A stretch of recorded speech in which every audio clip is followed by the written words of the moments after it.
Today we will start chapter number 9, Some Application of Trigonometry. So students, you have to learn here some of the important terms.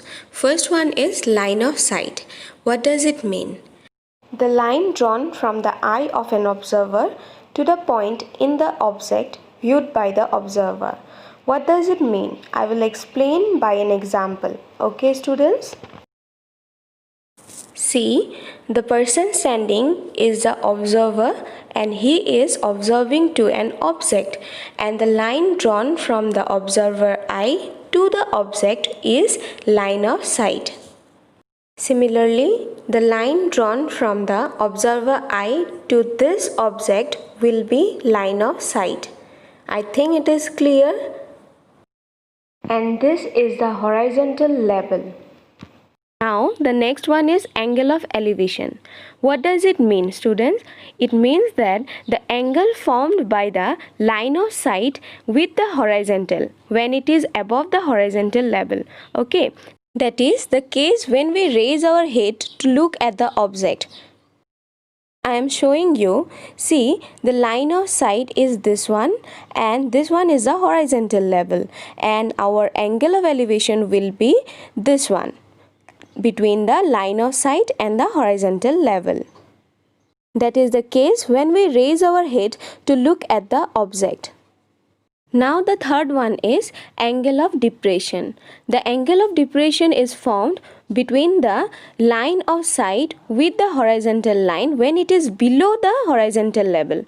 Okay, that means student, when we lower our head to look at the object. I will show you one example of it. Students, this is angle of depression. That means the angle formed between the line of sight with the horizontal when it is below the horizontal level. That means when we lower our head to look at the object. I think you have understood this one. So students, now the question is, why do we use trigonometry? That means what is the use of trigonometry in our day-to-day life? Okay, this I have discussed on introduction to trigonometry part. If you have not seen, you can see on my description box. The link I have given there. Now I will show student what type of sums we are going to do on this chapter. Okay, see, trigonometry is used to measure the height of a building or a mountain. Here, this is the line of a sight and this is the angle of elevation. Okay, now if you need to find the height of this building, you need the angle of elevation and the distance from where you are standing. Okay students? Similarly, if you know the height of the building and you want to know what is the distance from where you are standing, at that time you need the height of the building and the angle of elevation.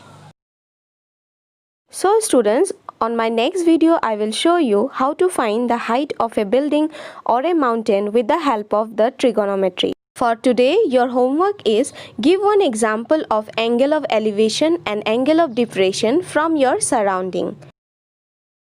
So students, follow my channel as from next I'll be uploading chapter number 9, exercise sum. Thank you for watching.